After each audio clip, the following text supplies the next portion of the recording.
Welcome to the Becoming Superhuman podcast. I'm your host, Trevor Schmidt. I was trained in Western medicine as a physician assistant, where I was exposed to the dark side of medicine. Through self-education and biohacking, I figured out ways to hack my system, becoming a better version of myself.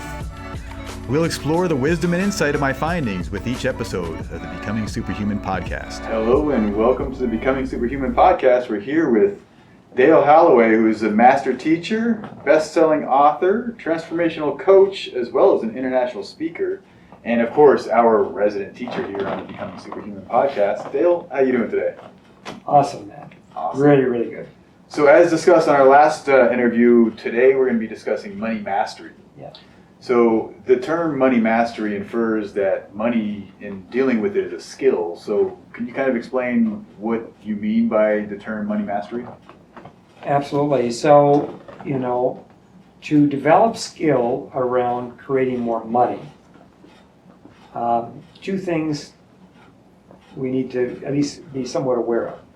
So the first is the skill, because there is skill to doing this, that those skills are all learnable, implying that anybody can learn them, regardless of our education, regardless of our gender, it doesn't matter.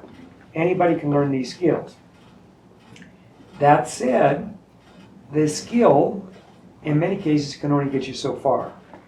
So in other words, if I develop a skill that's directly related to creating more money in my world or to increasing my cash flow, which I could do, anybody could do this, right, whatever that skill is, and I start accomplishing just that, well then it becomes, do I end up creating too much? Implying that if I create too much, that subconsciously, I might have still the type of programming inside of me that says I can only earn X per year. I can only have X per bank account. I can only have a certain amount of money at any given time in my possession. Or it sends off an alert to our subconscious. So the subconscious is like this incredibly powerful computer that every single one of us has. It's built inside of us in our own field of consciousness. In fact, it's also a part of our physical body. And so the skill, as significant as the skill is, what I'm now starting to touch on even becomes, at the very least, as significant, maybe even a little more significant. Because you might remember in the last class that we were in together, when I was teaching my soul-powered success class, and remember we went through the subconscious a little bit, Right. I highlighted that mechanism, that self-sabotaging mechanism that's built into everyone's subconscious. Well, what gets that mechanism to turn on? Well, there's a number of different things, but this is one of them. So money, and here's another piece to money now. So money energetically, it represents a frequency. So $1 means one thing, $1,000 means something else, 100,000 yet again means something else, Right. and 1,000,000 and so on. With every zero or two that we add behind or after the one, the intensity of the vibrational frequency of the energy of money increases. Right. As that increases, if we have a difficult time matching ourselves up with it. So a good example of this would be is looking at the lottery winners. So because there's so many studies now done on this. Right. They started doing studies on this back in the late 80s. Right. And you probably already know this, what they have since have discovered over and over again, that anybody who wins basically 100,000 or more within a period of 3 years, around 70-some% of them will go bust. Right. They lose it all. Right. And in some cases, if the money is too great, sometimes they do really destructive things to themselves. That's that switch, Right.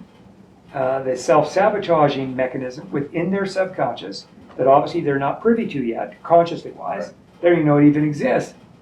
And so therefore, the subconscious just automatically, whoa, red alert, red alert, red alert. We're only used to, $85,000 a year, Right. even at the level of responsibility. So, I get a charge sometimes of listening to some of these teachers who talk about personal responsibility, and somehow we can go from 0 to 100, meaning 0, we don't accept a lot of responsibility, and all of a sudden we go to 100% responsibility for our lives. Right. From my perspective, I see that as absolutely ridiculous. Right.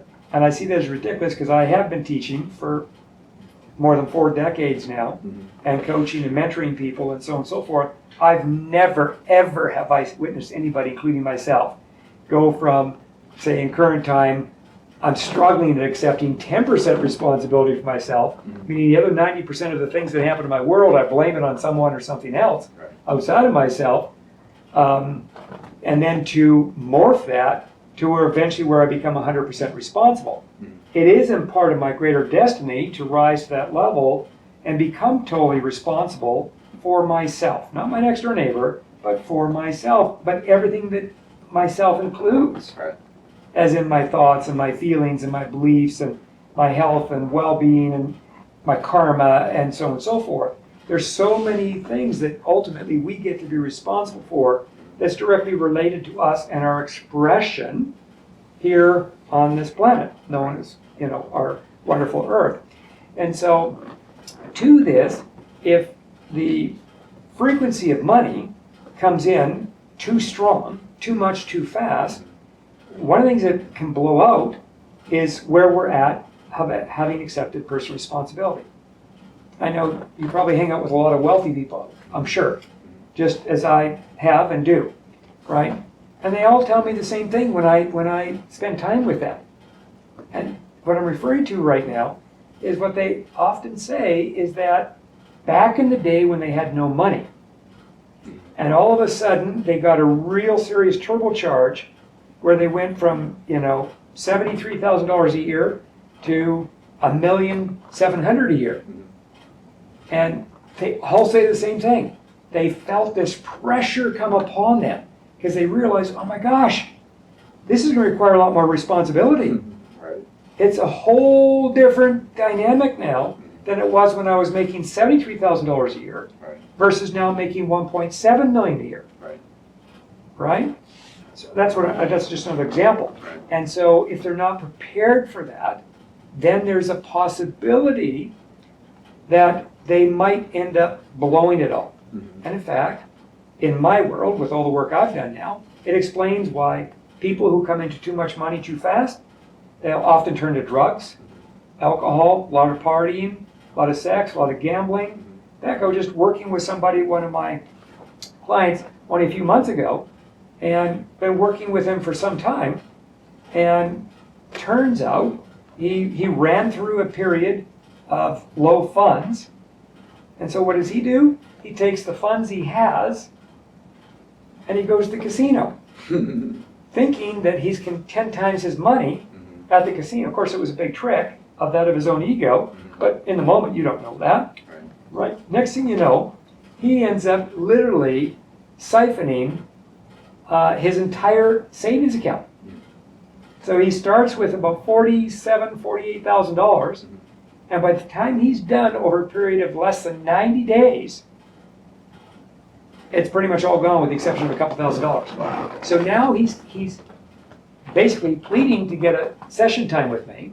I come into the session and I feel this cloud and heaviness of deep depression. And all of a sudden, he starts having these really negative, destructive thoughts of what he's going to do to himself. It's like his world came crashing down on him in less than 3 months. Right? So what is that? That's the subconscious. That's that switch. It went into the opposition of that mechanism knowing it's sabotaged. Because what was happening months prior to all this with this gentleman, he started making more money than that of what he was used to making. And he misjudged it, like we all often do when this sort of thing's going on, unless you have a good teacher, good mentor, good coach to help illuminate your pathway. So you can start to prepare for this kind of stuff. But in this case, I wasn't coaching him yet. And so there he was, making more money than he was used to. It just got to be too much. He didn't know what to do because he hadn't yet leveled up to that newer level of greater responsibility for himself, and not just his finances, but money is so fascinating to me. It always has been, because first of all, it's an energy. It's fascinating because I've watched it do some really, I could write an entire book on just stories of how I've watched money, either an abundance of it coming in too fast, too furious, or a lacking of it over a good amount of time, and how it's affected people and their lives, the way they live their lives. Right. So most people think, well, it only affects people that are broke all the time. That is not true.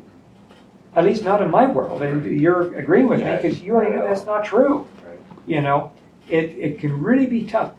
I'll give you one more example here of somebody. This was, a number of years back.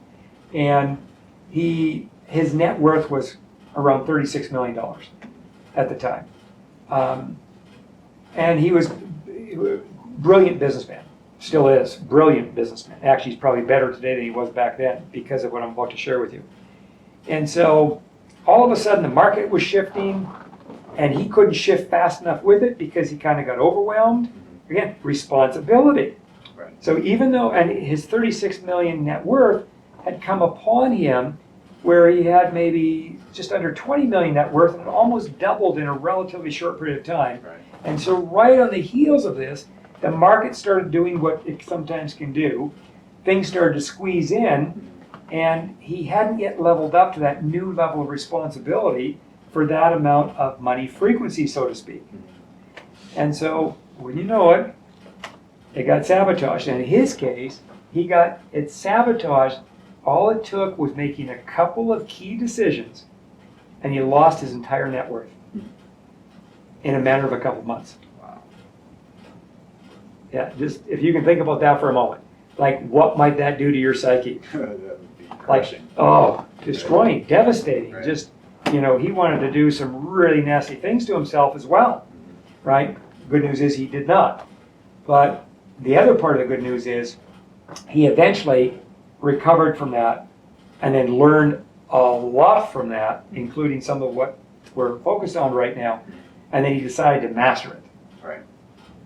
And in a matter of just a few years, he not only recreated it, he more than tripled it That's in his awesome. recreation of it. Right. But that's because the event itself, that was quite devastating, obviously,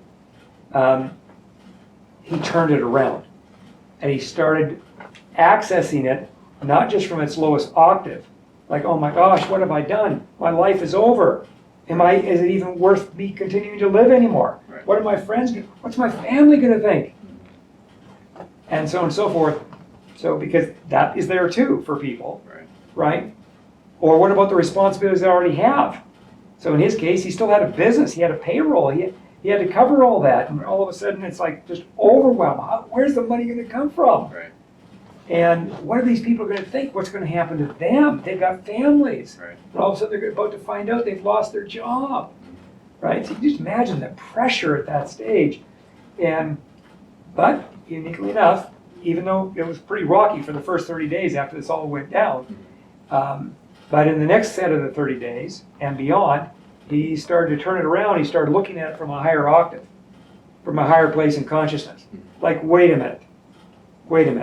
And the starting point was, if I can create a net worth of $37 million, and even though I've lost it all, what does that perhaps suggest? It's possible to do again. Thank you. It's really possible to do it all over again. And not only is it possible to do it all over again, it might even be more possible to do it in even a better, richer, more expansive, and even real, authentic way. Right. And faster. And faster as well. Yeah. Because of what it can do inside. That song, What Doesn't Kill Us? Makes it stronger. Makes it stronger. Right. That is so applicable to these types of situations. But you've got to choose that. And it's really tough when that type of thing happens and you're just challenged to the core of your essence. It's tough to make that higher choice in that moment. And that's where sometimes having the right guide in your corner, the right support in your corner, Right. or the right mentor in your corner, whoever that individual or individuals are, to support you through a process such as that. So now let's say people are anticipating or hoping to come into money by their work or business, and what's the preparation phase? I mean, is it just slowly earn money, you get to this point and you learn how to deal with things, or where can they proactively take action to prepare themselves so when they do have money, then they'll know what to do with it? Well, that's a good question. So I would say, first of all, it all depends on where they're at in their own consciousness along their own journey. As in, how awake are they? How conscious are they? Right? So if somebody's not all that conscious and is always defaulting back to their lower energy patterns and using their favorite device to numb themselves down when things get a little hot in their world, Right. not that that's bad, it's an is thing, Right. that person's going to need to do something very different than the person who doesn't do that anymore. Right.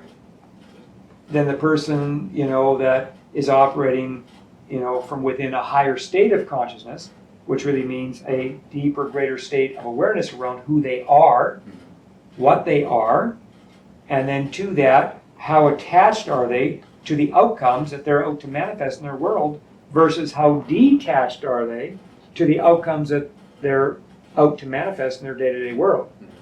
So if I'm really attached to the outcome that I now possibly desperate am attempting to achieve in my world, it right away puts me in a weaker position. Right. And that's usually somebody that's operating in a lower octave of consciousness. That's how they would show up. Right. Somebody who's operating in a higher octave of consciousness within their physical form is somebody who's probably already super aware of this, or at least somewhat aware of this. And so they recognize, I know what the outcome is that I would like to have, but my work has to do with remaining detached from the outcome. So that my highest grade of energy can come forth to help me create the money that needs to be created. So I remember, there's another story. So a lot of my stories have to do with entrepreneurs, because I've worked with so many entrepreneurs now and business owners throughout the years.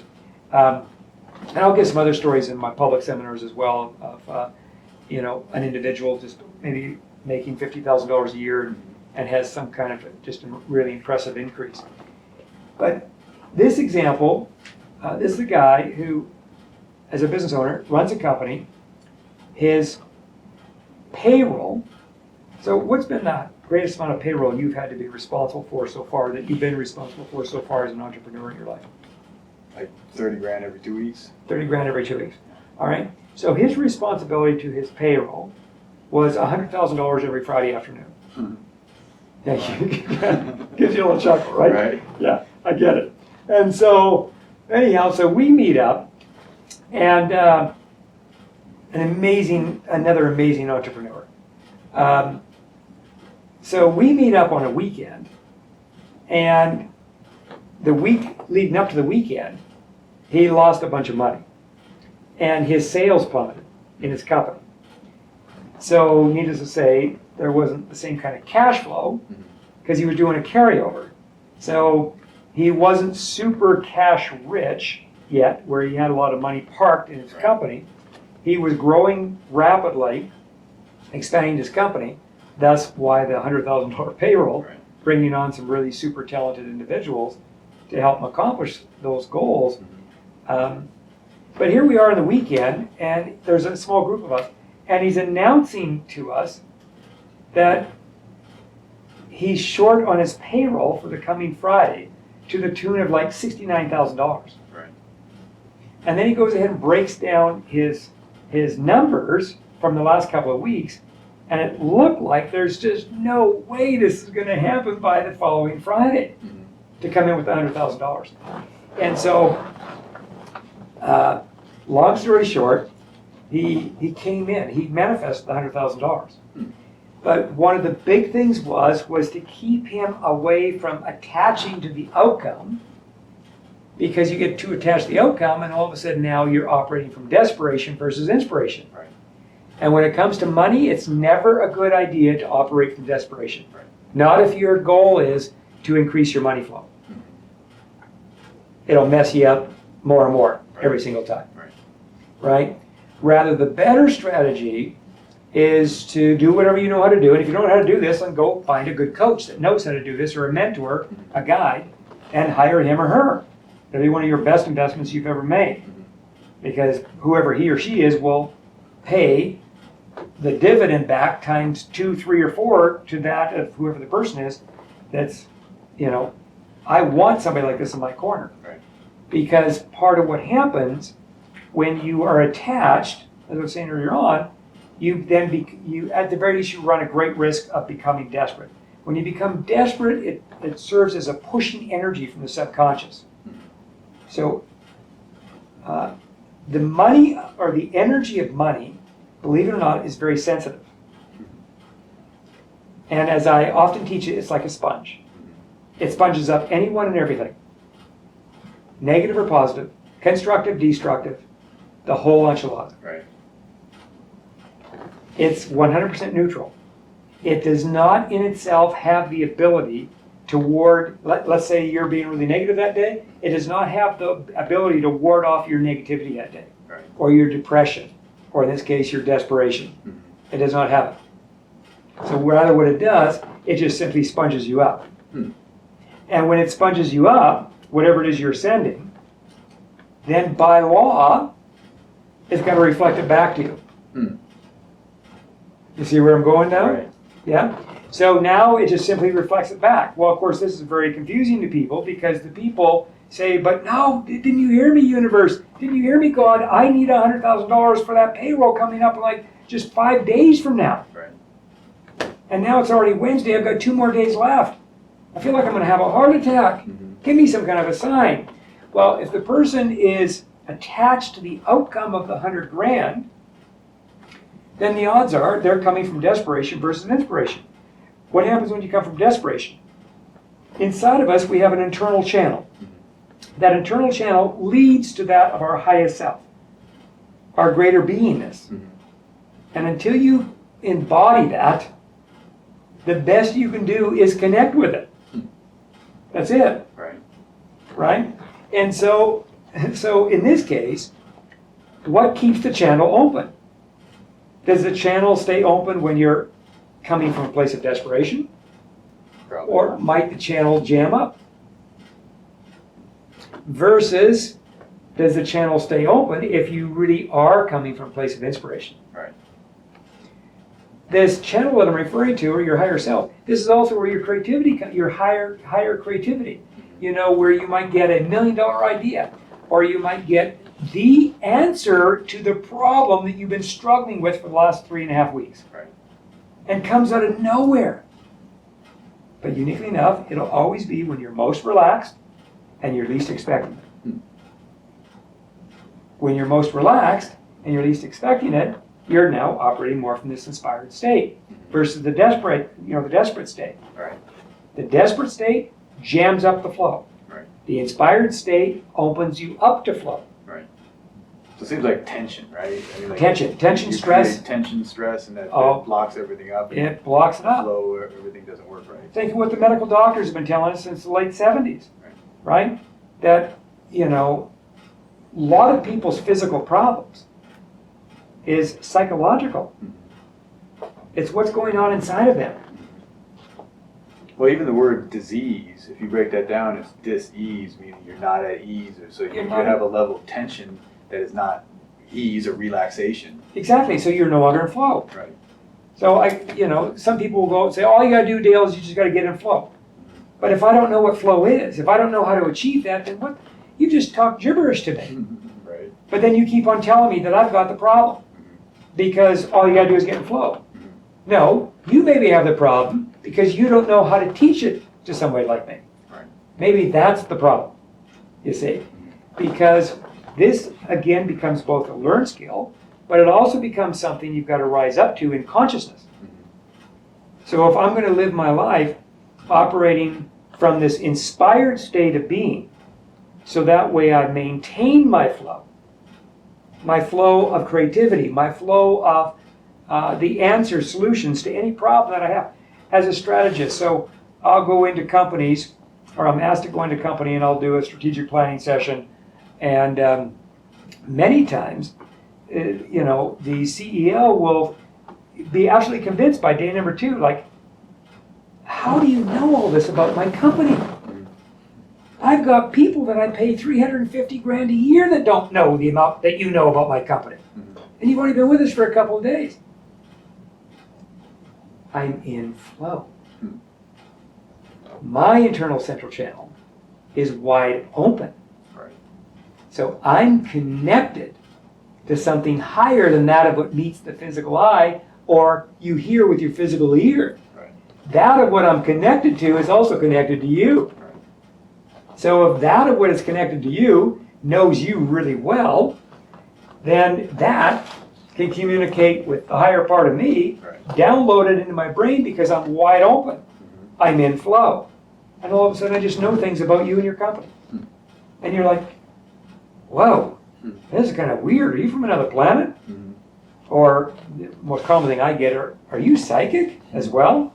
Not just being a strategist. So, but as a strategist, strategy is such a key element if you're going to increase your money flow. And more specifically, if you're going to sustain that money flow. So if somebody was to win a lottery, let's say they won, I'll keep it simple, $1 million, right? But they've never ever had $100,000 in their possession at any one given time in their 53 years of living this life so far. Right. So I want you to think about that for a moment. They've never had $100,000 in their possession before. They've never had it in their savings account. They've never had it, in their backyard. Some people like to keep money in their house. Right. My grandfather, when he was alive, who I loved dearly, and to this day I still do, Grandpa Charlie, I tell the story many times, right? He would not put his money in the bank. But I'm telling you what, by the time that man turned 60 years of age, that man had more than $250,000 in cash in his bedroom, stuffed in between the mattress. Right. And at the age of 12, I got my first introduction to a lot of money because he opened up the mattress for me one day. Right. And he showed me, and I got to roll around it and play it. Seriously, I just had the time of from that point on, I've been changed. Right. And just, money is not my God, far from it. I use money as a servant in the way that it was intended to use from the very beginning. But I really appreciate money, and I appreciate the flow of money. And, Right.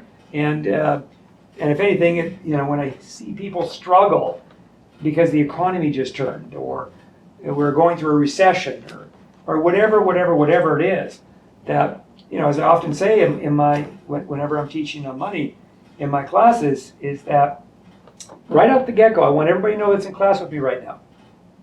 Of all things to create, of all things to manifest in your day-to-day world, the easiest thing to manifest is, guess what?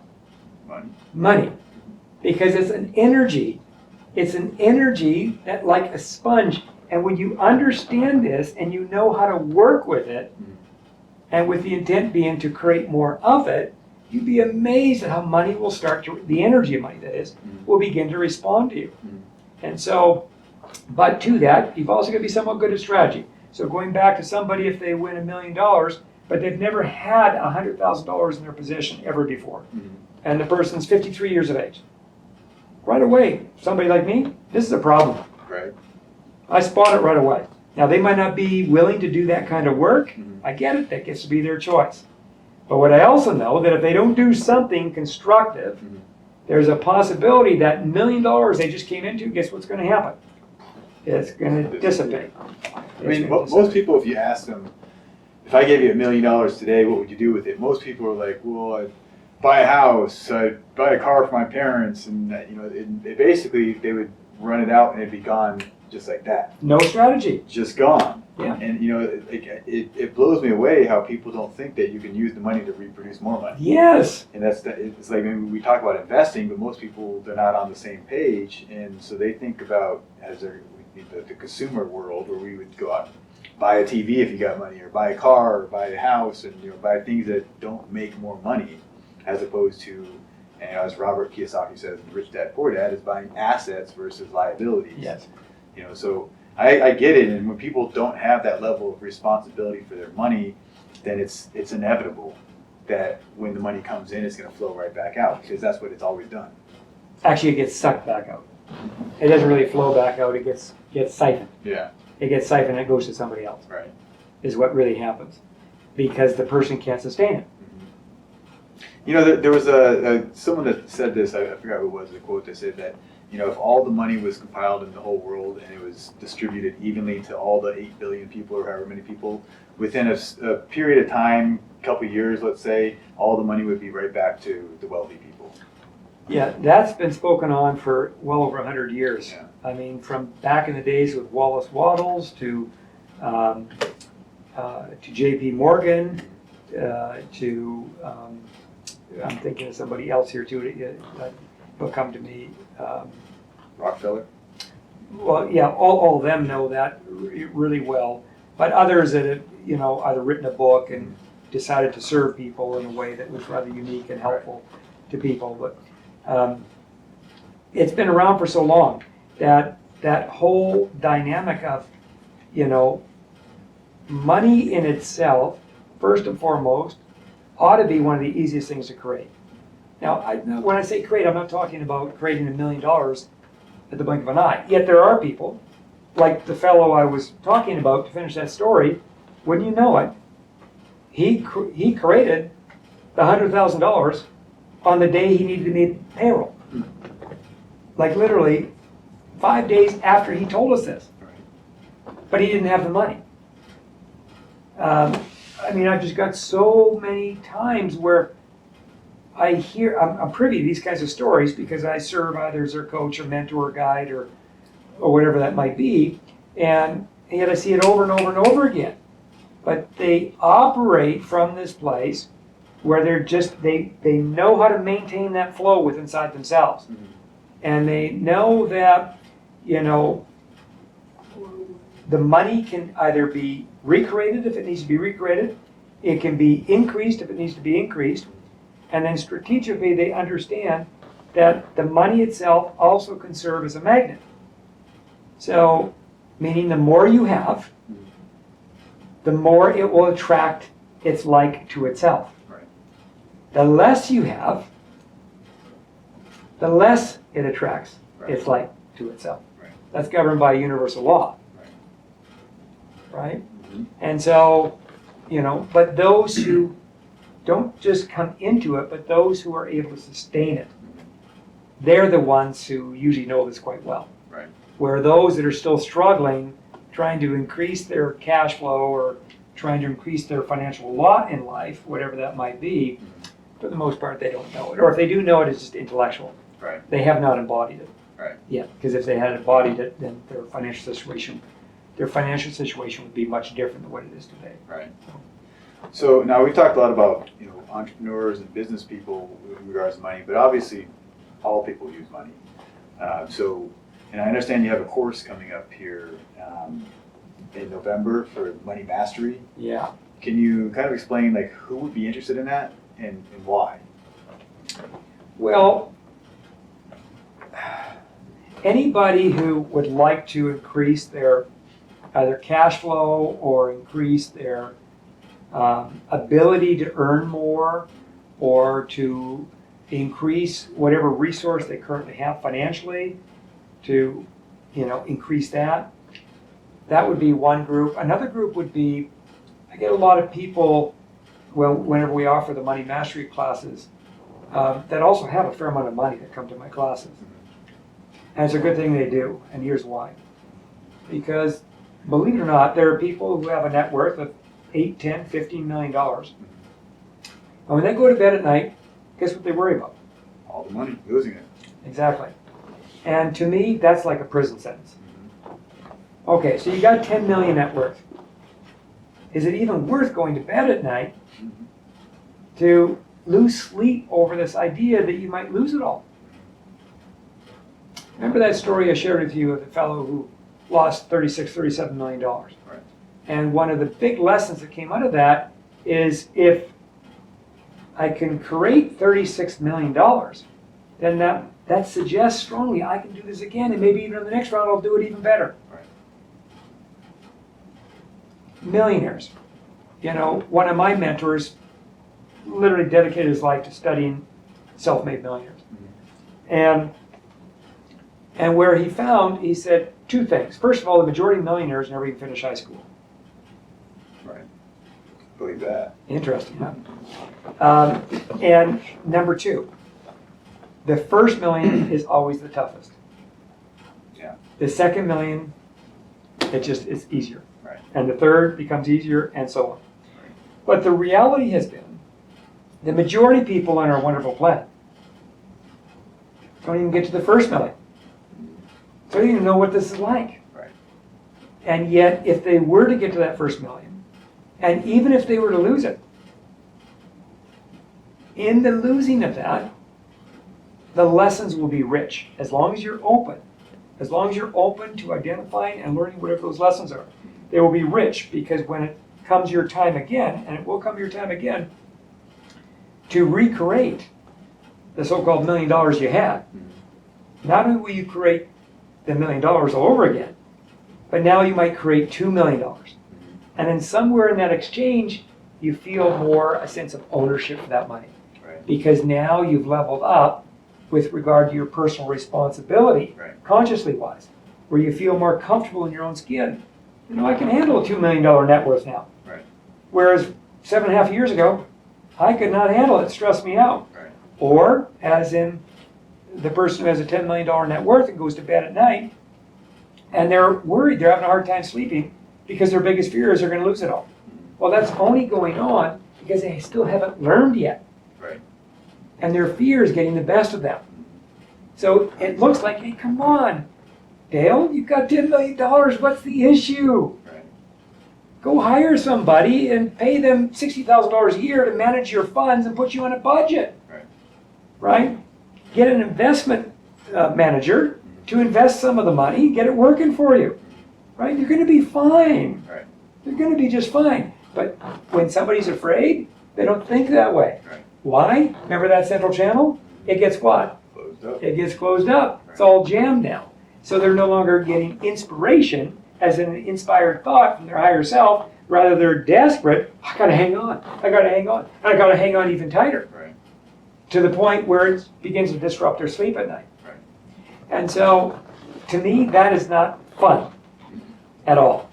And I say that because when it comes to manifesting money, especially larger amounts, one of the things I teach in my money mastery classes is let's find a way to have fun with this. Right. And let's keep it fun. Because you keep it fun, you stay lighter. When you're lighter, you become freer. When you're freer, you're no longer desperate. When you're no longer desperate, you become more inspired. When you're inspired, that means that channel's open. Right. And so not only are you inspired to have fun with possibly making even more money, but to that, you're now more connected to your own higher self. Right.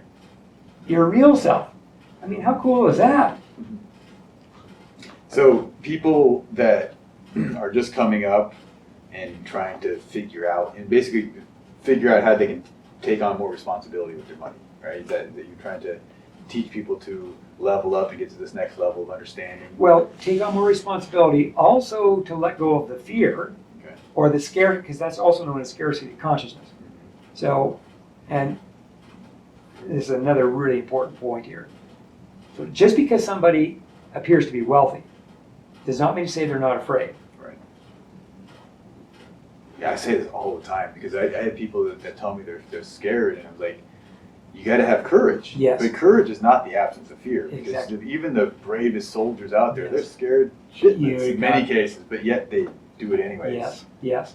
So this is a really important piece here. So that other group that I was alluding to that sometimes will find themselves in my money classes is that group that they've already got a couple $1 million, Right. but they're hoarding it for the reasons, or at least some of the reasons that we've just highlighted on, right? Well, now they come to the class, they get something very different than the other group. But it's, and to whatever group you're a part of, the bottom line is when we're done, it becomes profoundly meaningful to you. Right. And somehow, some way, it impacts you in a way where whatever your intention was as a way to maybe increase your cash flow. Maybe it's to get better at managing your money. Maybe it's to put your money to work for you. In my money classes, at least to this point, I don't offer any advice on stocks or crypto or that kind of stuff. At some point, I'm possibly going to consider doing that too, just to have another adjunct in the class. But for the most part, where I take people to where I believe to be the most impactful place, and that has to do with your current relationship to money. And then once we get that established, then what the class does, it helps you to level up. So we go to the wealthy person, their current relationship to money is they're afraid of losing it, even though they've got $5 million in their bank. That's no fun. That squeezes all the fun out of it. It squeezes all the joy out of it. In fact, sometimes those people end up having a massive heart attack and dying at an early age. And then they leave $2 million for the government. How about that? That wasn't very productive. Well, it depends on who's looking at it. I suppose if the government was looking at it, they said, no, that was really productive. That's great for us. That was really good. Or your son that inherited all the money. Or your son that inherited all the money, but then maybe doesn't understand what he inherited, and who knows what might happen with that as well. So it's really recognizing that every single one of us in current time are in a direct relationship, whether we are aware of this or not, whether we are conscious of this or not. We are all in a direct relationship in that of our current time reality to the energy of money. Those that have a lot of money that can keep it have a better relationship to money. Those who have a little bit of money but always have a little bit of money and they're happy all the time, they too have a good relationship to money. Those who have patterning around constantly struggling for money or struggling around money, whether it's struggling to create more money, or it's sabotaging money, or it's you already have money but you're so afraid you're going to lose it, so you live in this, like terror that one day it's all going to come crashing down on you. For those, first of all, it squeezes the fun and joy out of it, but second of all, they just do not have the type of relationship that they could have to the energy of money than that of the others that I just mentioned. And yet, when your relationship changes for the better, I think when I was a young man, I've always had a pretty good relationship to money. But when I was a young man versus now, it's like night and day. It's like, oh my gosh, if I, one of my goals, I remember when I was 18 years old, I put it down to paper. I wanted to be a millionaire by the age of 30. And I was making good money in my early 20s, good money being 30,000 plus a month in income. This is back in the 70s. And so, it was, back then it was still a fair amount of money. Or it was a lot of money back then. And that'd be equivalent to probably, the better part of $1 million today, in today's time. So, but I had, I didn't have the type of relationship back with money then that I have now. I've had that relationship. One of my earlier mentors was Jim Rohn, and we would talk about money a lot, money and success, a lot. And, and he would always encourage me. He said, Dale, just start putting $110 in an investment account a month. He said, you're making $20,000, $30,000, $35,000 a month. And then we'd come and visit again 3 or 4 months later. He'd ask me, how's that investment account going? And I'd like you just did, I'd laugh. Oh, but Jim, let me tell you about the new snowmobile I just bought. Or the new camper I just built. Or the new wardrobe I just went and acquired. Or the new house I just bought.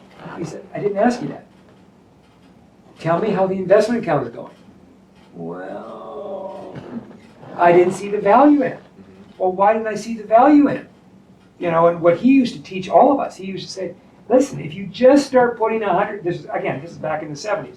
If you start putting $110 a month in an account, and you do that every single month, he said, I can tell you exactly where you're going to be financially 20 years from today.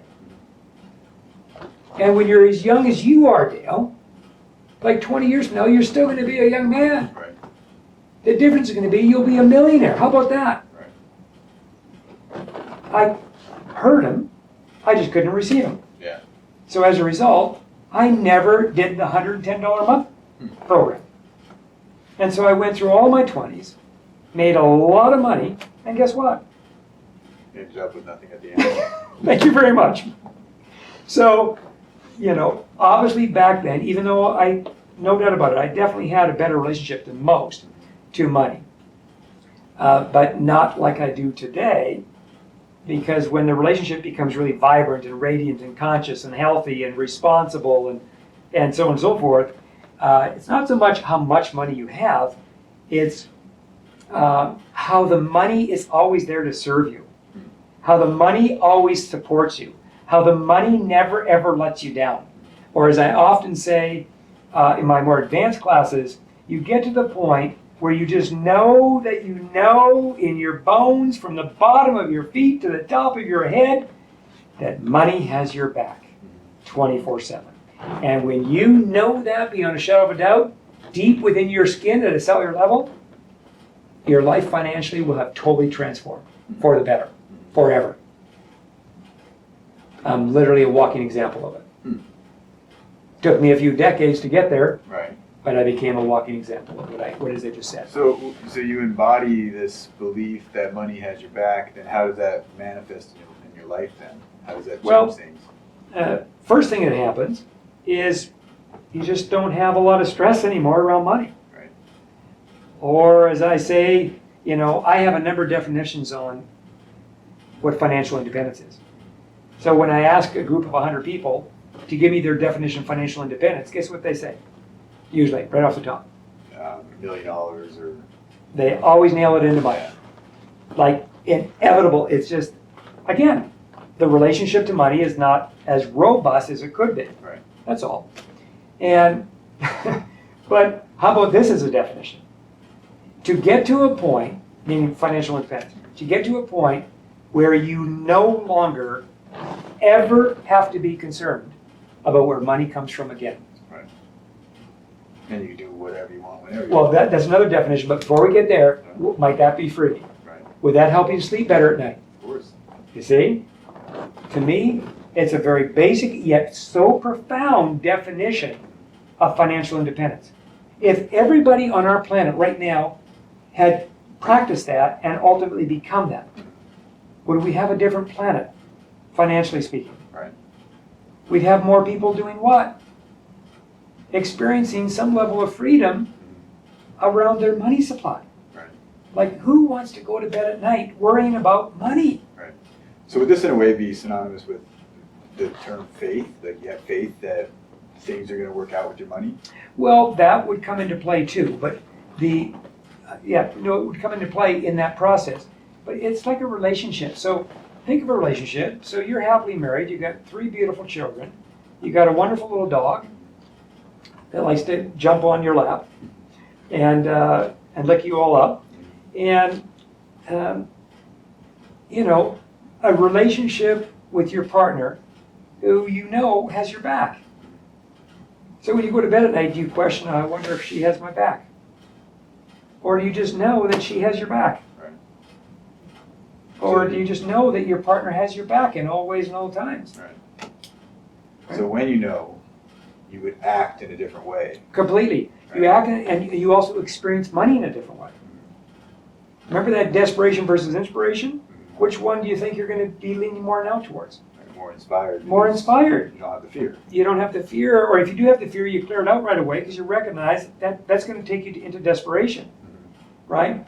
But the bottom line is you're okay because you don't have to, because you know that, now this might not make you $1 million, but you know that whatever your bills are, they all get paid. You know that whatever you need for your kids' education, somehow the money shows up. Whatever you need to do something special with your family once in a while, somehow, some way, it all shows up. That's what I'm talking about. So it's not so much the person with the number. Well, I'll be financially independent when I have, $5.5 million in my savings account. Right. Right? No, you won't. all that means is you'll have $5.5 million in your savings account. Financial independence is not an outer thing. It's an inner thing. Right. As a mentor teacher, I've worked with very wealthy people. I'm telling you that usually when I start working with them, not only do they experience all kinds of misery in their world, all kinds of unnecessary stress in their world, sleepless nights, Right. and they still don't have enough. Right. But they have a net worth, according to their CPA, of $43 million. Right. How is it possible that you still don't have enough when your CPA confirms to you that you have a net worth of $43 million? Yeah. How is that even possible? And yet, I know of people who, at least at the beginning when we got together, it was not enough. They needed more. But you know the person who needs more? Guess what? They're going to need more again. They always need more. Right. They always need more. They need more. And I'm not saying you can't go out and get more. Right. Because if that's what you want, then have at it. Yeah. But what I'm saying is to be able to be at this place where you truly become financially free on the inside or financially independent. So where you come to know that you know in your skin at a cellular level that money has your back. That you no longer have to worry, be concerned about where money comes from again. So now let's go to the person who has a $10 million net worth. If that person had that level of financial independence going on within them, would they be sleeping well at night? Yeah, I would think so. Yeah, because now they still might have a fear or two that they're going to have to go through or work through. But the difference is they're no longer concerned about where money's coming from. Right. So you can use that thought energy on something else that's more productive, right? Well, in this case, let's say they do lose their $10 million. Right. If I get this down as a basic principle, can you see how powerful this could be? If I get this down, now I didn't know this when I was in my 20s. I didn't even know this into my 40s. Right. It took me into my 40s to ultimately uncover this and start to unpack it. And then achieve this level of financial independence internally.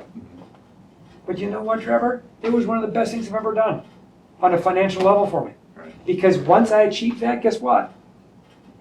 You open up opportunities. Well, not only did it open up opportunities, but it's never, ever gone away. That was back in my 40s. Right.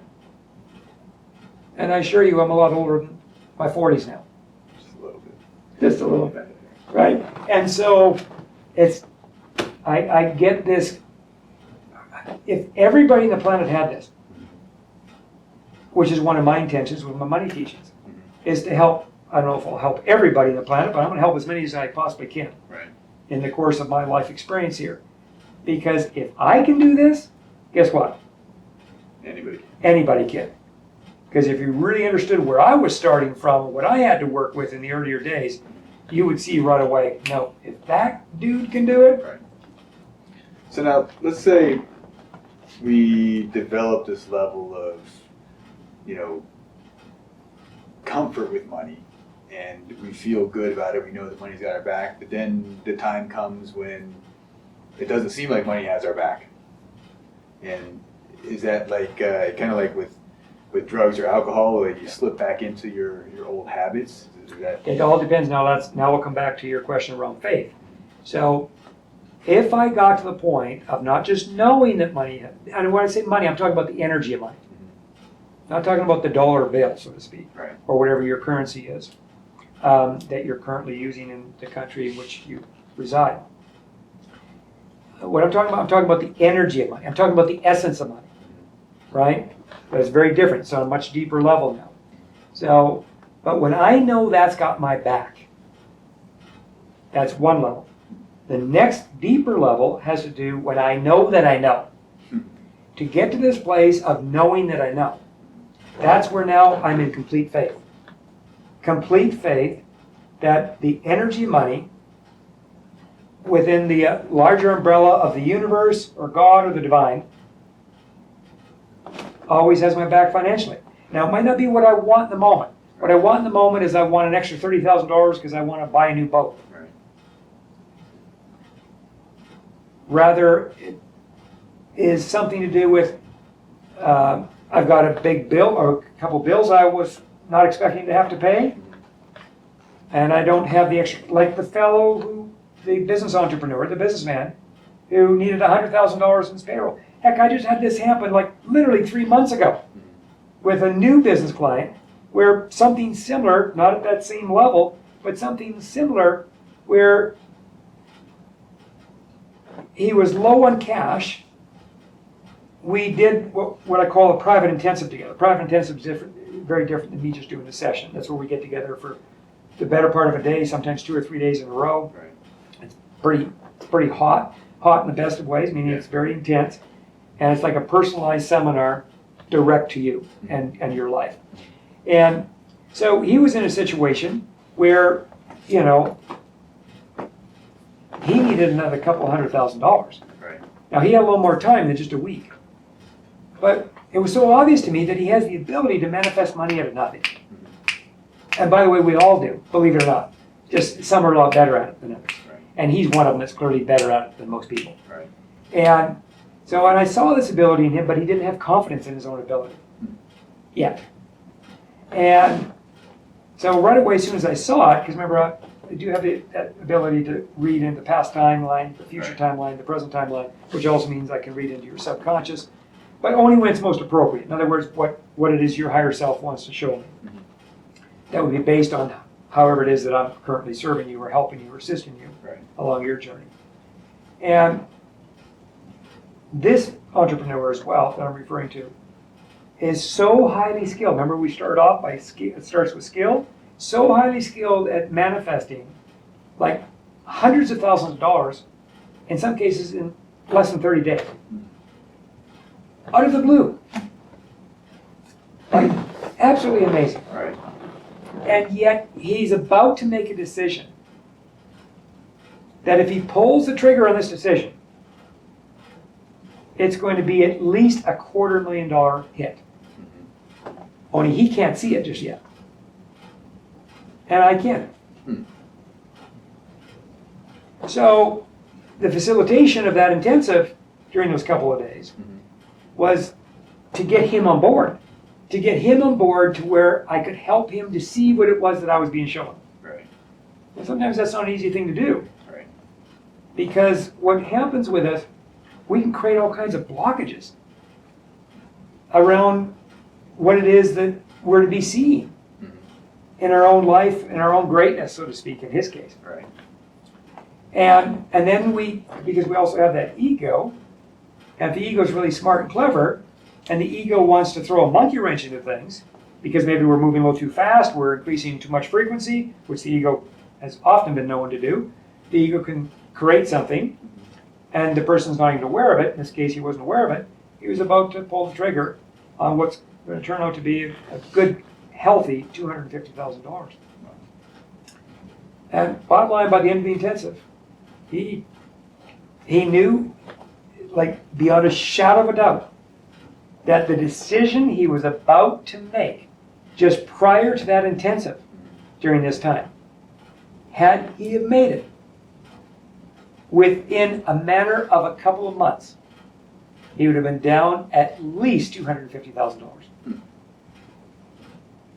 And so once he saw this, he was just blown away in the best of ways. Right. Because, oh my gosh, I came this close to making the decision. Right. And then right away he started reflecting back on some of the decisions he made in the past. We had somebody else in his corner, whether it was his wife or partner, or a mentor or coach like myself, who could see something, he just couldn't see it. Right. But he wouldn't listen to any of them. But their only way to get to him is just basically get in his face. Right. And say, hey, Trevor, you're about to lose X. Right.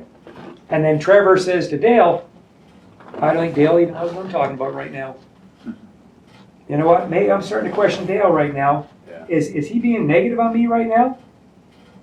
No, it could be. Dale is your biggest angel, biggest, brightest angel right now, where Dale can see something that Trevor's about to do, Right.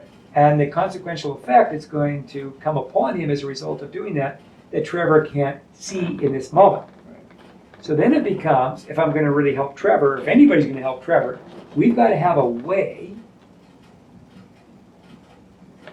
strategically wise, intuitively wise, to help Trevor see what we see. Because if we don't, guess what's going to happen? Failure. The person's going to go pull the trigger. Right. In this case, obviously he didn't, but it took a couple of days. And it was at the last half of the second day, and all of a sudden, you want to talk about a light bulb moment. To the point where tears started rolling down the sides, down his cheeks. So is this like he just didn't believe that it was possible? What was possible? That the thing could go wrong, or? Well, he wasn't even thinking that way. He already knew. It's almost like it's. Remember, whenever that sort of thing happens, you can always be assured that the ego's at play. Always. And I don't say this to get down on the ego. Far from it. I know the ego quite well. I've written 3 books on this. So, I know how it works. I know why it's there. I know why we have one. I know what we're to be doing with it, and so on and so forth. And I also know its purpose. It's clear objective. And so in this case, his ego basically wanted to slow him down. Right. And so out of that, what often happens when this sort of thing happens is there's an arrogance that comes upon that person. So now this happens more emotionally, on an emotional level, but there's an arrogance where I know more than you do. So let's say in his case with his partner, his significant partner that is. So his partner says, I'm not feeling good about this. Don't worry about it, honey. I know more than you do. Right. Everything's going to be just fine. Right. But meanwhile, your honey is picking it up intuitively, something's off. And even though your honey might not be able to hone in on exactly what's making it off, but she or he knows that it's off. But the challenge is you won't listen to him.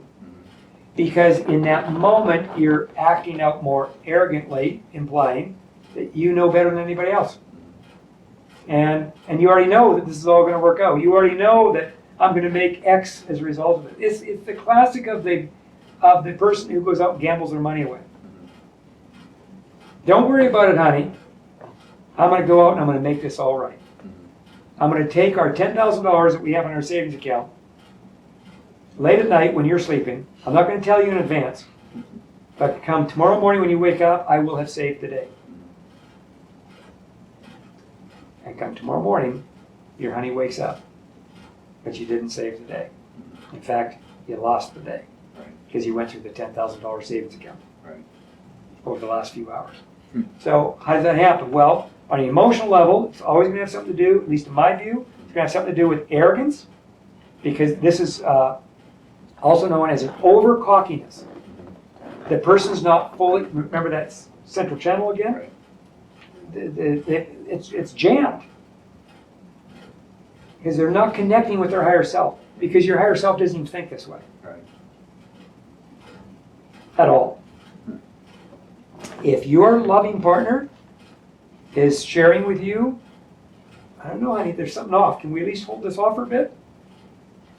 But you still move forward anyways, or your coach and your mentor is, I've got so many stories here around this sort of thing. I've just seen it play out so many times. Heck, I played it out in my own life, way back when, and painfully I might have, where it's brought upon some really negative consequences or even negative karma for me to then deal with. So would this be something where someone's like resisting change, or having some struggles that they can't get past? Yeah, you could play that in there too. So if I'm on a mission to, unconsciously now, mind you, if I'm unconsciously on a mission to sabotage some part of my world, right, then there will always be resistance towards that. But it's not just towards that of what I'm sabotaging. It's resisting that of which is attempting to speak to me, either within or without, as in somebody that's very dear to me in my life, that's more objective rather than subjective, because now I'm acting really subjectively. And that in itself is a big challenge for people, to learn how to live more objectively versus always living subjectively, right? So that's why most people do better when they have a coach. Because if you get a real good coach and the coach that's most right for you, or a real good teacher or the teacher that's most right for you, or a mentor, right? That's part of how they serve you.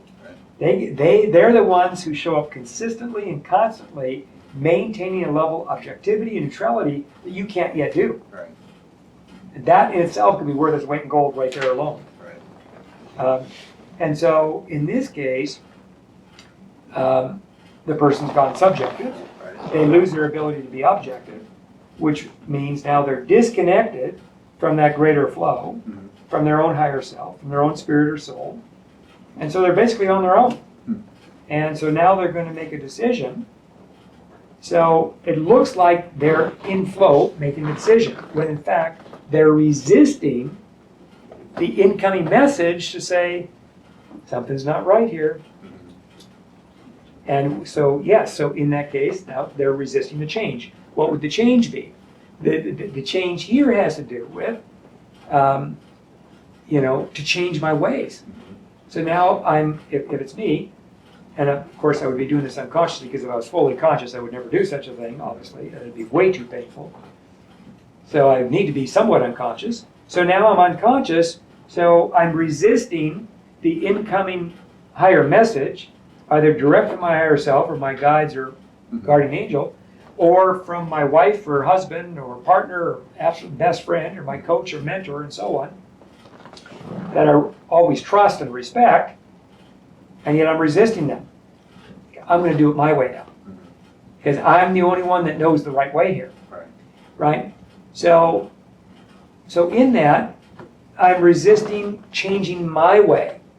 My way being, I have the way. My way being, I'm going to do it my way. And so on. So that's what I'm ultimately resisting the change on, because part of also what's happening as this is going on is we're being prompted to change something within inside of ourselves. And whenever we're being prompted to change something inside of ourselves, it's to change the way we are or have been behaving, Right. or the way we've been thinking, or in the way in how we've been perceiving things, or to change ourselves from what would be known from our older way of being to maybe a newer way of being, as in B-E-I-N-G. Right.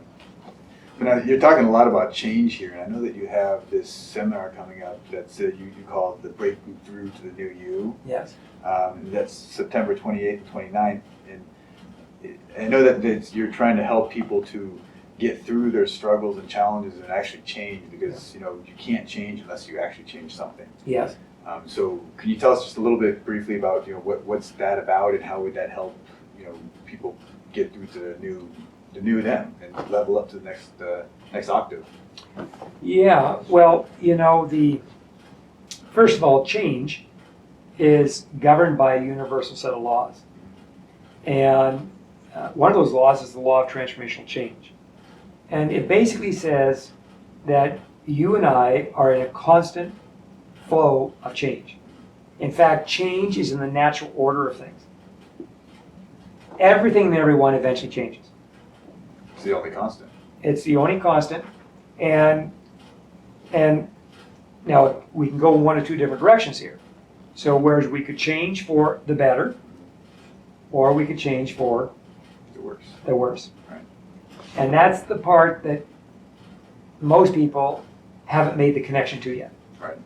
And more specifically, the people who will broadcast out loud to their families or their communities, listen up everybody, I don't change.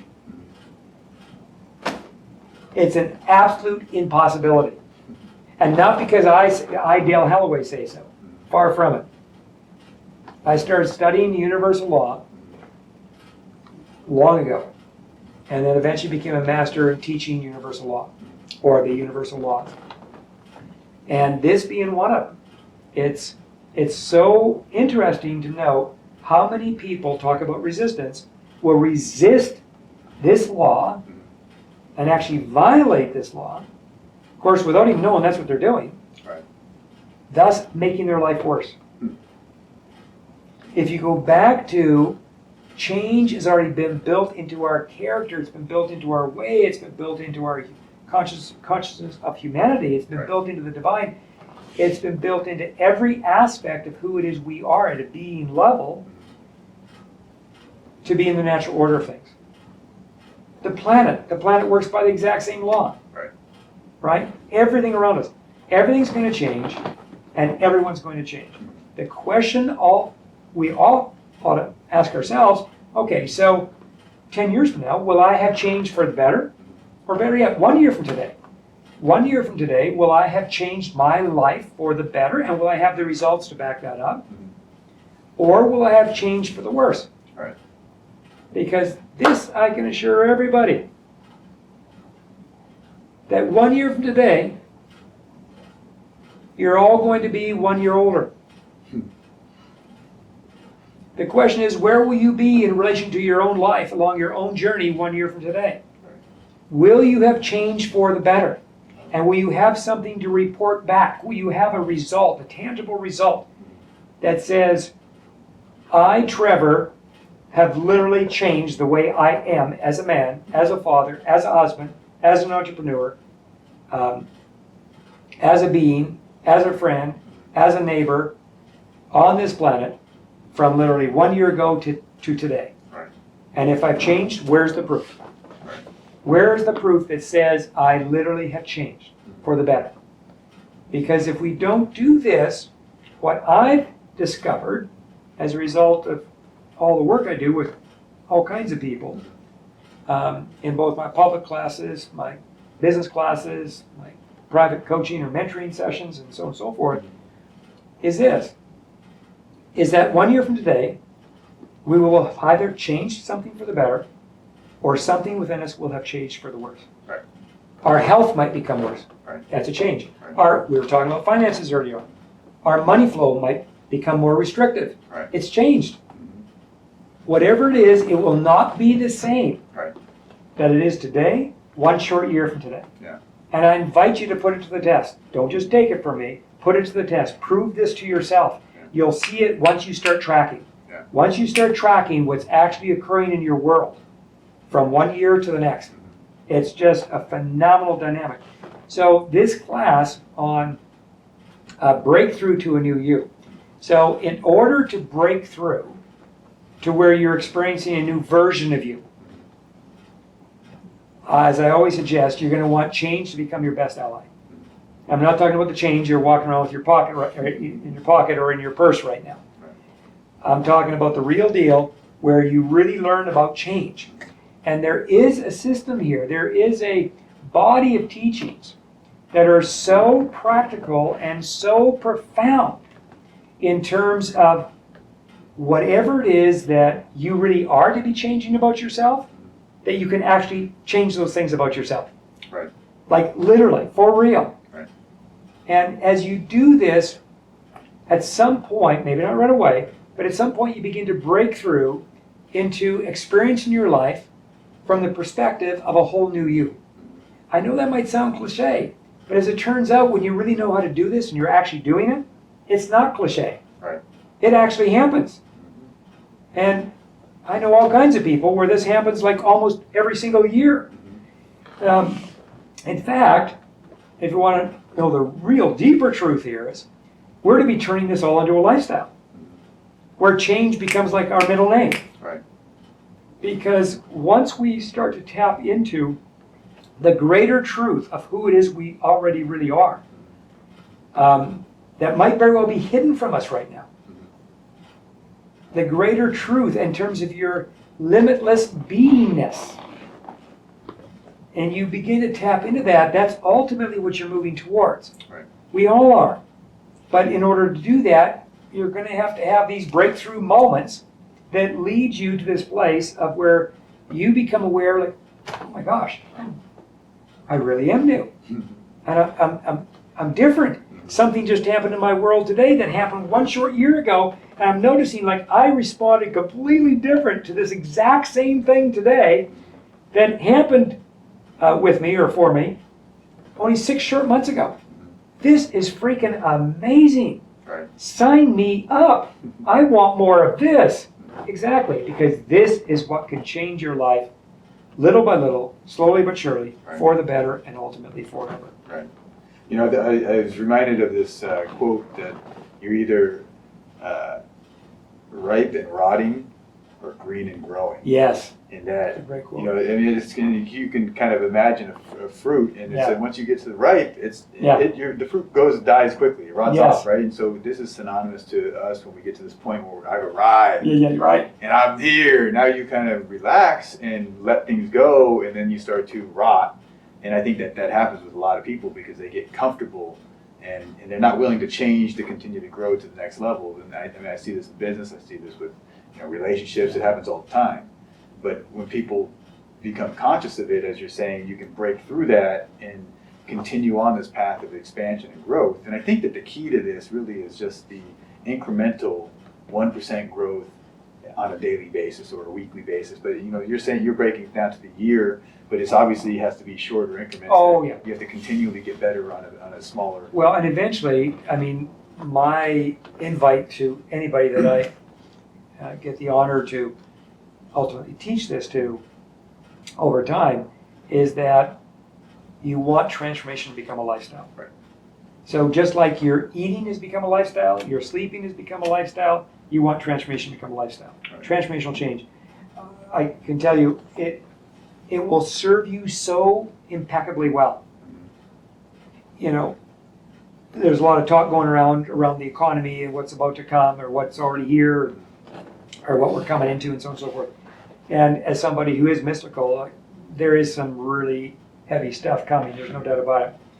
But, I've now been through in this life 8, 9 recessions. And I've always been teaching people, about teaching, leading, guiding, supporting, and so on and so forth. And I remember saying this when I was a young guy. If you just stay in this and where you're changing, somehow you're going to get an extra grace. Whereas your next door neighbor who is resisting this, Right. I don't need that. I can't afford that. I don't have any time for that. I already know all that anyways. But meanwhile, the results are getting in her life for the most part kind of suck. Right. And now the recession comes, or the economy tanks, and whatever. They're the ones who are always affected by it the most. Versus what I'm highlighting right now, and I see this because I've been through so many periods of recessions now, you still might be somewhat affected, but not even close to potentially your next door neighbor, Right. so to speak. Not even close. Right. And once you experience your life this way, and you realize, wait a minute, I don't have my head in the sand. I mean, there is an economic crash, or there is a recession that we're in, so to speak. I get it. It's not affecting me the same way as it appears to be affecting many of these other people. Right. What's going on here? Right? Well, this is where, my second book, Transform Your Destiny, remember the divine birthrights. Right. One of the divine birthrights is grace. But how do you get more grace? Good question. Everybody wants more grace. Right. But how many times have you ever sat down over a cup of coffee or a glass of juice and you're talking about, I sure would like to have more grace right now. Has the conversation ever gone to this place of and how might we get more grace? Right. I would think that would be a good question to ask once in a while. Right. What could I do to earn more grace? What could I do to be blessed with more grace? What could I do that would have the divine bestow more grace upon me in my life right now? Right? Is this where we're going towards God helps those who help themselves? So That's if you take action, grace will be attracted to you. That is a basic principle here, one of them, right? That, first you've got to ask to be helped. And when you ask to be helped, then the help will come. And you'll get the help. You'll get the exact help that you need, right? So that's one. But two, bringing it back to transformation or transformational change, when remember, it's the natural order of things. That means it's in alignment with your soul. It means it's in alignment with your higher self, Trevor. So when I turn my life into a transformation as a lifestyle, in other words, I'm no longer resisting change. I'm embracing change now. I invite change. I welcome change. Really, genuinely. Like from the bottom of my feet to the top of my head, there's no more resistance. I don't fight it anymore. Right. I don't avoid it anymore. You see? What does that mean? I'm now in alignment. I'm in complete alignment with my higher self. I'm in complete alignment with the truth, the higher truth of who it is I really am. Right. That is the greatest thing you can do to be blessed with more grace without even trying from that point. Right. Grace will come upon you. Not because I say so. This is how I live my life. I've been living my life this way for years now. And I've taught many people how to live their lives this way. And at some point, their lives start to show up this way too. Right. Where I call it the extra. You just get an extra. You just get an extra. And it makes you laugh. It just makes you laugh. It gives you a real good tickle in your heart. Like, this is so cool. Like, if everybody on the planet knew this, Right. and then more specifically knew how to do it, because the universe is not holding out on us. As I also say in Transform Your Destiny, I write about, in fact, the theme of Transform Your Destiny, or the tagline, is to become a partner, to become a conscious partner with the divine. Because if you do this, you will be blessed in ways that right now you probably can't fathom. I want to say you, I'm speaking to everybody. Right. I mean, it's that phenomenal. Because the divine is just waiting to bless you. The universe is just waiting to bless you. God is waiting to bless you. But kind of like the gentleman that I spoke of here a bit ago, where, here people that love him more than life itself are attempting to get through to him. Something's off with that decision. I don't think you should do it. But he couldn't receive it. He was resisting it. Right. Because he thought he had one up over everybody. Turned out they had one up over him, so to speak. Right. But then, in order to help him get there, someone else had to be called in that knew what they were doing and be willing to spend a couple of days doing it to get him to a point where all of a sudden he could see what they all had already saw. Right. And once he saw it, the shift happened. That fast. You see? Yeah. And so it's the same thing here. Only in this case it's grace. So, I've had people in my classes, because all my classes have the transformational element. It doesn't matter what the topic is, whether it's on, money or breakthrough to a new you, or on relationships, or on conscious parenting, or on entrepreneurialism, building a real successful business, on and on and on. It doesn't matter. I always bring transformation in. You know this from the last seminar you were out with me on soul powered success, right? And it's for this reason. I'm constantly either planting the seed in somebody's consciousness, or I'm helping to fertilize the seed so it can kind of start to germinate, to where eventually they've turned transformation into a lifestyle. Because I already know. I know that I know. Turn it into a lifestyle. The universe, the divine, we are to be agents of change. And when we become agents of change, we become even more valuable to the universe. We become more valuable to the divine. Because the divine is all about changing things up. The universe is all about changing things up. It doesn't want it to be the same. And by the way, so is God. God wants to experience more. God wants to evolve more and expand more. You see? And so in this, all of that is going to require the embracing of change. Little by little, slowly but surely, and eventually as a lifestyle to where you're doing it on a consistent basis, like you would have breakfast every morning or dinner every evening with your family. Right. And to kind of circle back to the money mastery, the change is completely necessary to continue down your path of growth with the money aspect, right? Oh, it is. It's like, again, going back to somebody who they appear to have a lot of wealth, but they haven't changed their own internal dialogue. They haven't changed their own inner landscape. Right. So now they go to bed at night, but they can't sleep because they're so concerned, overly concerned, that they're going to lose the $10 million. Right. And so obviously there's a lot to change there. And if they were to change that, if they were to transform or heal that, this is game changing for them. Right. And in fact, they might be pleasantly surprised to find out that their $10 million net worth, just by changing this in a relatively short period of time without them doing a whole lot, might move from $10 million net worth to a $15 million net worth. Right. It's a blessing. It's an extra grace. It comes upon us in ways like is so beautifully divine, for real. I've witnessed so many blessings, not just in my own life, but the blessings in other people's lives, that when they come upon them, they come when you least expect it, you most appreciate it, and at the exact time that you need it. Right. Like all the time. I mean, I get gob bumps just even focused on this right now. And lastly, I'll say, and this is available to each and every one of us. Right. Now we got to learn how to access it, but it's all available to us. It really is. This is not exclusive to just the elite, so to speak. Right. Far from it. Right.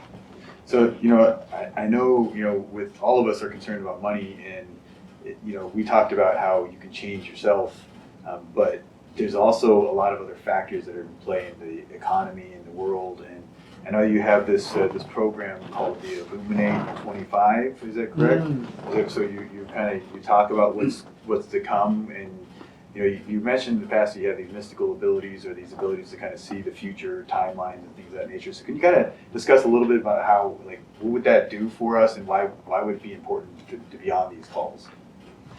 Well, this particular class, Illuminate, for this year, in December of 2024, that is, this one's titled Illuminate 25, as in 2025. So we as an organization, we do this every year. It's always done in the month of December of the year that we're closing out on and getting ready to move into the new year.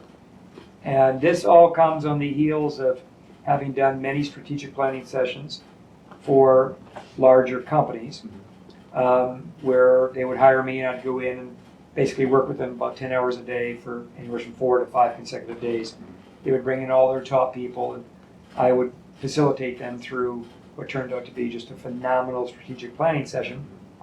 And in that, we needed to identify all kinds of things that they had been doing in their past that they needed to let go of, and then more specifically, things that they needed to be doing as a way to propel them into their future, but all living in the present time. And so, anyhow, these sessions I became known for them as a strategist. I'm considered to be a master strategist or a life and business strategic advisor, but also as this strategist. And so what would happen, the results were just phenomenal. I mean, once we would always do these in either October. Well, it always started in November, but then I got so busy I had to start doing them as early as October. Maybe the first couple weekends of December, I would do them for a company, so to speak. And then they'd be because then after we've done it, then there's going to be all kinds of, you got to kind of be with everything, you got to still work it through. There's still more work, like post work, that needs to be done after the actual strategy sessions. And so the idea here was that they'd be all ready to go come January 1st of the new year. Right. And that's what we did, and guaranteed every single time. Whatever their sales, whatever their level of productivity, level of effectiveness, we had ways of measuring all this, their turnover, all of it. Clearly, everything would improve dramatically into the coming year. Well, I did this for a number of years, and at some point I was inspired one day. The inspired thought came around, boy, what would this be like if I could blend this into my public seminars somehow? Because I've been doing all this work with companies, but simultaneously I also do work with the general public. Right. And I've stayed pretty true to that throughout the years. And what would this mean? Well, first of all, I know I would not be able to get them in a room for 5 days. And, because the general public sometimes they want the result right away, which is sometimes kind of ridiculous, but nonetheless, it very seldom works that way. But whereas a CEO, it doesn't take a lot to speak to him or her at this level. They get it right away. Right. Like, no, this is important. We're doing it. What's the investment? Yeah. Where do we send the funds? Let's get this thing scheduled. Let's do it. And then we're going to do it again next year, and the year after, and so this is going to be like a staple in our company. So how could I do this for the general public? So this is about maybe 9 or 10 years ago. And so 7 years ago, I found a way to do it. And so I designed my first somewhat similar class to what I'm talking about for the general public. And it basically consists of 3 key aspects or 3 different elements. And the first one is where I basically guide you through what's actually occurred in your life over the last calendar year. And we get into it. There's no doubt about it. I know on purpose. And the reason why this is so critically important is because if you are going to have a new year, as in the coming calendar year, if that's going to be new, you need to know and ultimately do complete this year that you're to be closing out. Right. Another way of saying the same thing, if you leave the year that you're leaving incomplete, it will dog you into the coming new year. Okay. Again, one of the advantages I have, I've done this so many times with so many different people, not just here in the United States, but other countries around the world. You see it every single time. Right. Right? And in fact, if you put this to the test right now, you'll probably see it just in your own circles, in your own communities. Right? Most people, they basically do what I call, they're in repeat mode. Right. So whatever happens in 2024, or whatever happened in 2023, is somewhat of a repeat in 2024, Right. and so on. Right. Might come in a little louder, a little more intense, a little more shocking, right? Because everything is always changing, either for the better or for the worse, right? But nonetheless, this is usually how it goes with a lot of people, unless you do this. Right. Now, you either do this on your own, or you call in somebody who really does know what they're doing as a professional at this, or an expert or authority on this, and you rely on him or her to help you to accomplish this. Right. And so this first piece is really significant for the reason I just said. Now I'm going to jump to the third piece, and then I'll come to the second piece. And this is the order in which they come out in the course of this particular class. So that first piece is what we focus on at the beginning, and then I'm going to jump to the third piece that we do towards the end. And that third piece has to do with, okay, so we're closing out 2024 this year, because we're still in 2024 right now. Right. So we're going to close out 2024. We're going to complete it as best as we possibly can. And then what we're going to do, we're going to set this up, because what this does, this genuinely starts to open you up to literally creating a new year. Right. A new year. Right. Not just a New Year's Eve where you crack open a bottle of champagne and you salute with a glass of champagne to your dearest friends or your lover or partner, and then you recite your New Year's resolution. Right. Right? And then what happens? You start over again. They start over again. And all the resolutions that we said we're going to do, lose the weight, go to the gym, do this, do that, by February of the new year, guess what? Back in the same place. Back in it's the repeat mode. Right. Right? So this is like, we talk about like biblical terms to say the death and then the rebirth. Exactly. So That's what it is. You lay down this last year to rest, and then so you can have the birth of a new A year. true new year, a truly new birthing year. Absolutely, well said. So in that, I walk the group through exercises that become very personal to you, the participant in the class. And the bottom line is you come out with a more working plan made up of a handful of goals that are remarkably important to you. Not to me, to you. This is a real important piece. And then the other piece, because I'm a big cheerleader for the soul on planet Earth, so I always blend the soul in. And I have a way to help you to identify a goal that's being created from that of your ego, your lower self, or a goal that's being created or inspired from that of your soul, your higher self. So, and then between that, you get to choose which one are you going to honor, right? But out of that, you walk out with some kind of a plan that you get really excited about, and you feel really empowered with because you feel really connected to it.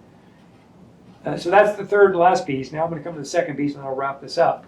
So now the second piece, this is where every year, I'll highlight what I just referred to as like either the highlights or the benchmarks throughout the coming new year.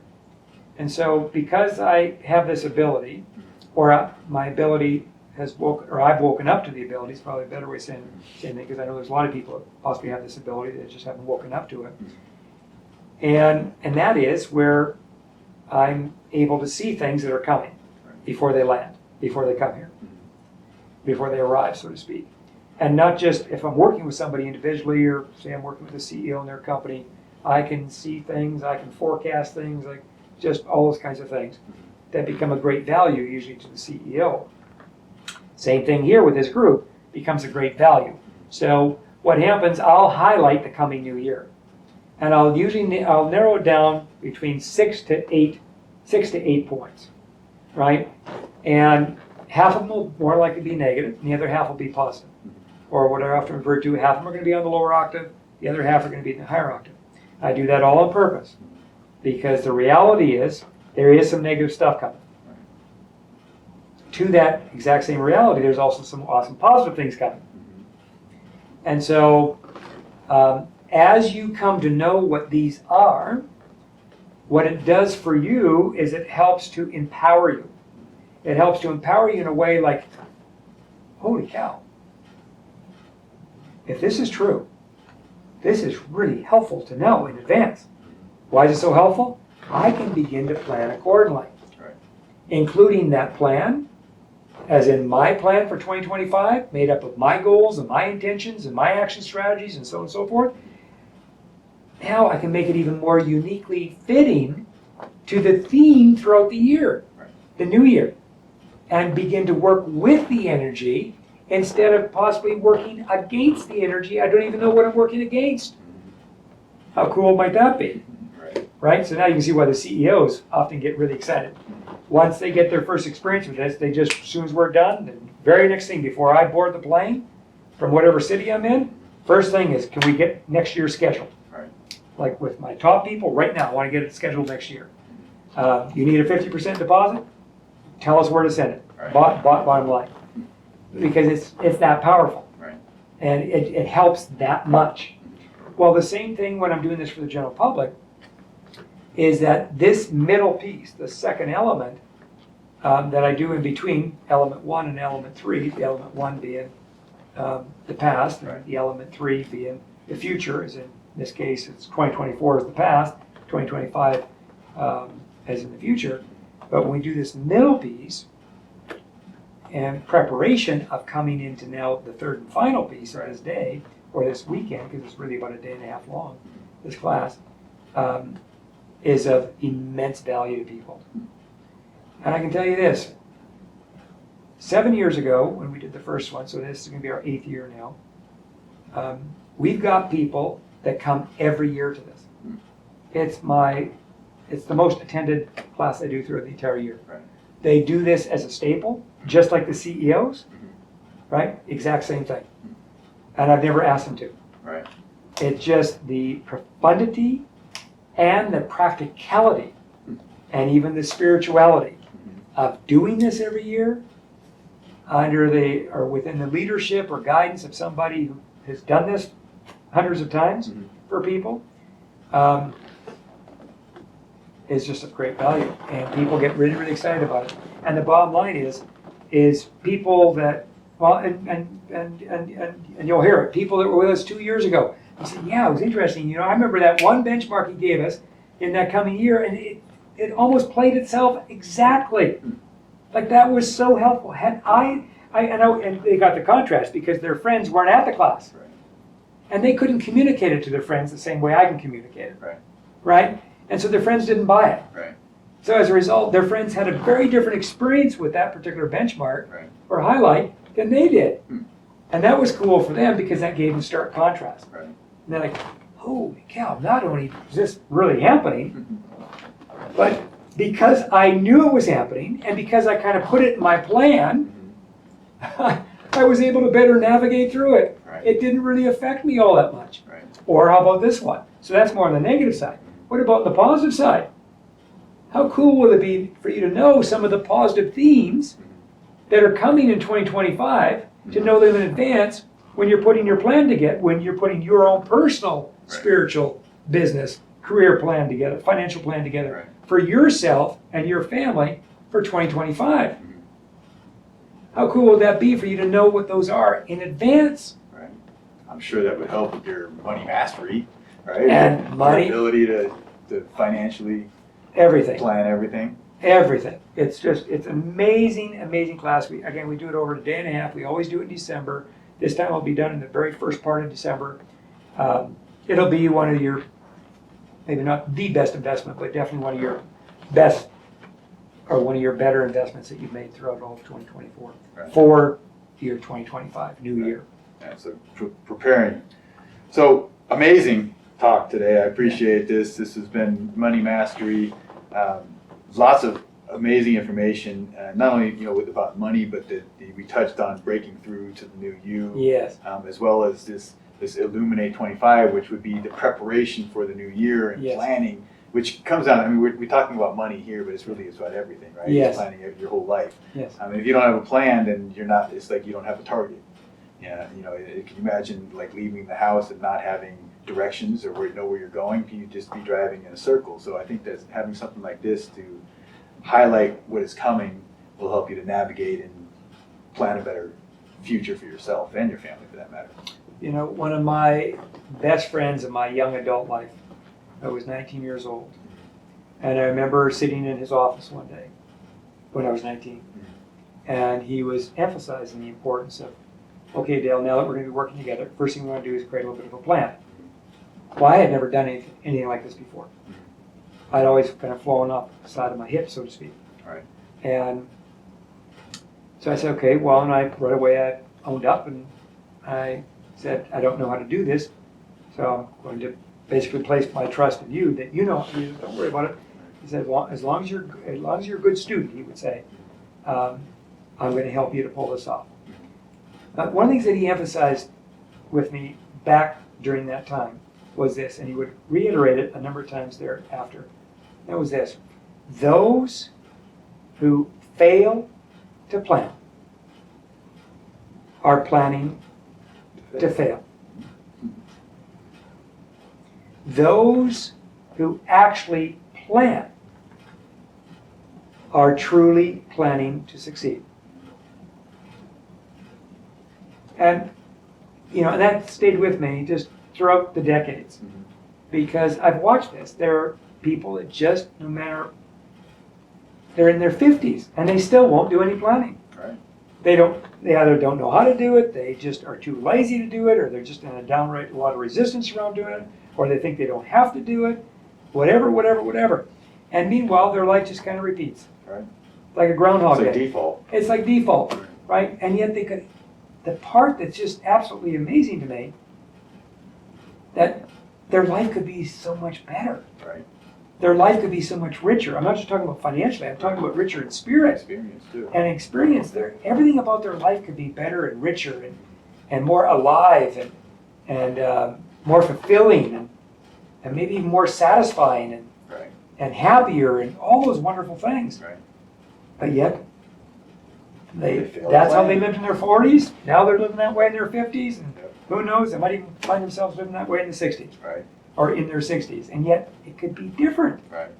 They could just simply say, you know what? It's time that I break through to a new me. Right. And I learn a little bit about how to change this. Right. Because this programming is no longer working for me. This program is keeping me stuck. And it's never too late. It's never too late. I mean, as long as we're still alive, as long as we still have life in our breath or in our heart, Well said, Trevor. we can change, No. right? And anytime you can change, then you can potentially have a different outcome.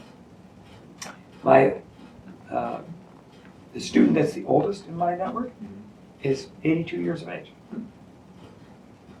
82. Now, from a distance, you'd never know it. Yeah. You would never know it. And yet, I'll bet you know 28-year-olds that God, he's acting like he's 53. Right? And yet, this person has got a vibrance and a radiance about them that is just, it's a standout. Yeah. But it's because of what we're talking about, Right. it's never too late to change. Right. That if there's something going on in my world that I don't like, guess what? I can change it. Right. Yep. I can change it. You're not a tree, you can get up and move. I like that. Right, that's really good. That's really good. So let's wrap this up here. Yeah. And you were talking earlier, and the thing that really stuck out to me as far as, so for our next talk, I want to discuss conscious parenting. Okay. Now I got 3 kids, so that when you said it, it's like, oh, I got to talk about that. So, and I'm sure a lot of other people out here have the same issue. There's a lot of, we'll say, generational issues with kids, and I think that there's a lot of insight that would be beneficial for parents nowadays. So that's what we'll talk about next time. Sounds good. But until then, thank you so much, Dale. I appreciate you, and as our residential master teacher here, you've lived up to your name, and I appreciate it so much. So thank you. All right.